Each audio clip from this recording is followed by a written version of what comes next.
ಕರ್ನಾಟಕ ರಕ್ಷಣಾ ವೇದಿಕೆ ಸ್ವಾಭಿಮಾನಿ ಸೇನೆ ಆರ್ ಸಂಘವು ಅರೆಬೆತ್ತಲೆಯಾಗಿ ತಮ್ಮ ಕುಂದುಕೊರತೆಗಳನ್ನು ಸರ್ಕಾರಕ್ಕೆ ತಿಳಿಸುವ ಮೂಲಕ ಅಭಿಯಾನವನ್ನು ಪ್ರಾರಂಭಿಸಿತು.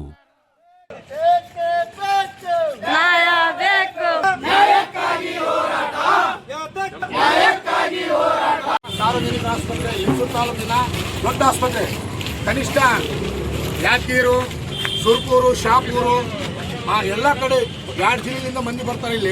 ಇಲ್ಲಿ ಹೃದಯ ರೋಗ ತಜ್ಞರಿಲ್ಲ. ಹೃದಯ ರೋಗ 2 ವರ್ಷ ಆಯಿತು. ಅಯ್ಯೂಬ್ ಡಾಕ್ಟರ್ ಇದ ಮೇಲೆ ಮತ್ತೆ ಯಾರು ಬಂದಿಲ್ಲ.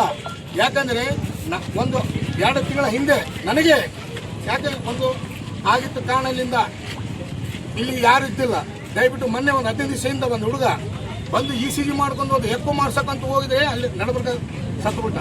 ಹಂಗಾಗಿ ಎಕ್ಕೋ ಮಿಷಿನ್ ಏನಿಲ್ಲ ಇಲ್ಲಿ. ದಯವಿಟ್ಟು ಇದು ಹೊಣೆ ಯಾರ್ದು? ಇದು ಯಾರಿದಾರೆ? ಇದು ಹೊಣೆ ಏನು ಶಾಸಕರು ಇದ್ದಾರೋ, ಏನು ಮಾಜಿ ಶಾಸಕರು ಇದ್ದಾರೋ?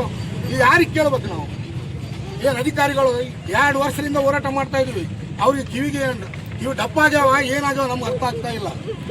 ಈ ಯಾರಿಗೆ ಕೇಳ್ಬೇಕು ನಾವು? ಎಷ್ಟೇ ಸಲ ಇದು ಮನೆ ಪತ್ರ ಕೊಡೋದು? ನಾವು ಸಾಕಷ್ಟು ಸಲ ಆಯಿತು ಕೊಡಕ್ಕ, ಸಾಕಷ್ಟು ಸಲ ಆಯಿತು.